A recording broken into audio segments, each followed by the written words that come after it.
ជំរាបសួរក៏ដូចជាសួស្តីទៅកាន់បងប្អូនទី12ដែលកំពុងតែត្រៀមខ្លួនប្រឡងបាក់ឌុបទាំងអស់គ្នានេះខ្ញុំឈ្មោះធិនពិសីជាអតីតសិស្សនិតេអេនៅក្នុងការប្រឡងបាក់ឌុបឆ្នាំ2025មកពីវិទ្យាល័យជាស៊ីមឈុកវ៉ាដែលស្ថិតនៅក្នុងរាជធានីភ្នំពេញបច្ចុប្បន្ននេះខ្ញុំជានិស្សិតឆ្នាំទី1ដែលកំពុងតែសិក្សាទៅលើជំនាញគណនេយ្យនៅឯសាកលវិទ្យាល័យពាណិជ្ជសាស្ត្រអេស៊ីលីដា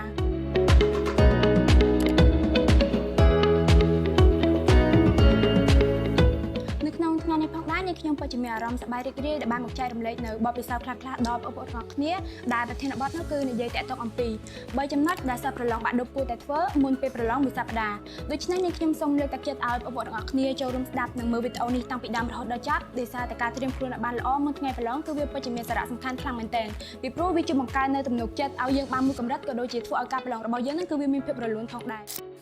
ចំណុចទី1នោះគឺការត្រៀមខ្លួននិងរំលឹកមេរៀននៅក្នុងចំណុចនេះអ្វីដែលខ្ញុំចង់ឲ្យអ្នកទាំងអស់គ្នាដឹងខ្លាំងជាងគេបំផុតនោះគឺអ្នកទាំងអស់គ្នាមិនគួរចំណាយពេលវេលាទៅរៀនមេរៀនថ្មីៗនោះទេដោយសារតែវាអាចធ្វើឲ្យយើងច្បោកច្បល់បានប៉ុន្តែចំនួនមកវិញអ្នកទាំងអស់គ្នាអាចទៅរំលឹកមេរៀនចាស់ៗដែលយើងធ្លាប់បានរៀនធ្លាប់បានកត់នៅក្នុងសៀវភៅតាមរយៈការអានឡើងវិញនិងការទន្ទិញដោយសារតែវាជួយឲ្យយើងចងចាំបានច្បាស់និងមិនងាយភ្លេចហើយអ្នកទាំងអស់គ្នាក៏អាចបែងចែកពេលវេលាទៅធ្វើលំហាត់ឬក៏សំណួរដែលធ្លាប់ចេញប្រឡងកាលពីឆ្នាំមុនដើម្បីធ្វើការសាកល្បងនៅសមត្ថភាពរបស់យើងថាតើយើងអាចចេះនិងយល់បានដល់កម្រិតណា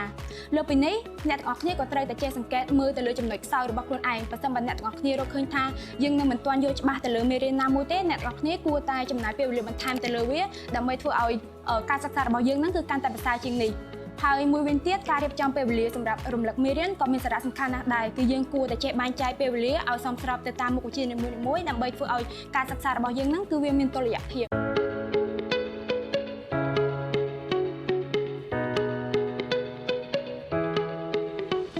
ទី2នោះគឺកុំដាក់សម្ពាធលើខ្លួនឯងជាទូទៅឲ្យតែនៅពេលដែលឈប់ប្រឡងមិនថាតែខ្ញុំឬក៏អ្នកទាំងអស់គ្នាតែតែមានអារម្មណ៍ថាតានតឹងនិងព្រួយបារម្ភខ្លាំងដោយសារតែយើងតែងតែគិតអំពីលទ្ធផលការរំពឹងទុករបស់គ្រួសារនិងខ្លួនឯងដែលជាហេតុនាំឲ្យយើងនឹងគឺដាក់សម្ពាធខ្លាំងមកលើខ្លួនឯងប៉ុន្តែអ្នកទាំងអស់គ្នាត្រូវចងចាំថានៅពេលដែលយើងមានសម្ពាធគឺនាំឲ្យយើងគិតច្រើនដែលអាចបង្កឲ្យមានផលប៉ះពាល់ទៅដល់ការសិក្សានិងការចងចាំរបស់យើង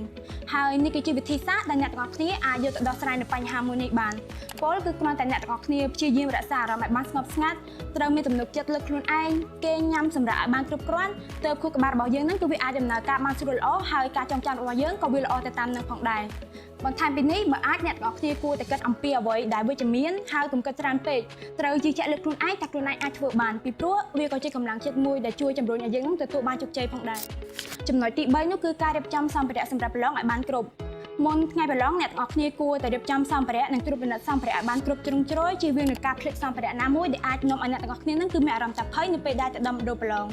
ហើយបាននិយាយមកដល់ចំណុចនេះអ្វីដែលយើងនឹកឃើញមុនគេគឺកាតបើសិនបើយើងអត់មានកាតគឺគេអត់អនុញ្ញាតឲ្យយើងចូលប្រឡងនោះទេចំពោះសម្ភារៈផ្សេងៗទៀតដូចជាប៊ិចគឺខ្ញុំសូមលើកទឹកចិត្តឲ្យអ្នកទាំងអស់គ្នាយកចាប់ពី5ឡើងទៅប៉ុន្តែជាប៊ិចពណ៌ខៀវហើយអ្នកទាំងអស់គ្នាក៏ត្រូវតែមានបន្ទាត់ខ្មៅដៃជ័រលុបដេកឈានប៉ារ៉ាបូអ៊ីប៉េបូកាបូបថ្លានាឡិកានិងក្រដាសជូតមាត់នៅក្នុងករណីបើគេអនុញ្ញាតឲ្យយកចូលអ្នកទាំងអស់គ្នាគួរតែយកវាចូលដើម្បីយើងយកទៅជូតតុជៀសវាងកុំឲ្យក្រដាសគីកាតរបស់យើងប្រឡាក់នៅក្នុងអំឡុងពេលដំណើរការប្រឡងហើយនៅក្នុងករណីផ្សេងទៀតអ្នកទាំងអស់គ្នាក៏អាចយកនៅប្រេងកាឡាប្រេងខ្យល់និងថ្នាំសម្រាប់លេបដើម្បីការពារនៅពេលដែលអ្នកទាំងអស់គ្នាមានអារម្មណ៍ថាមិនស្រួលក្នុងពេលប្រឡង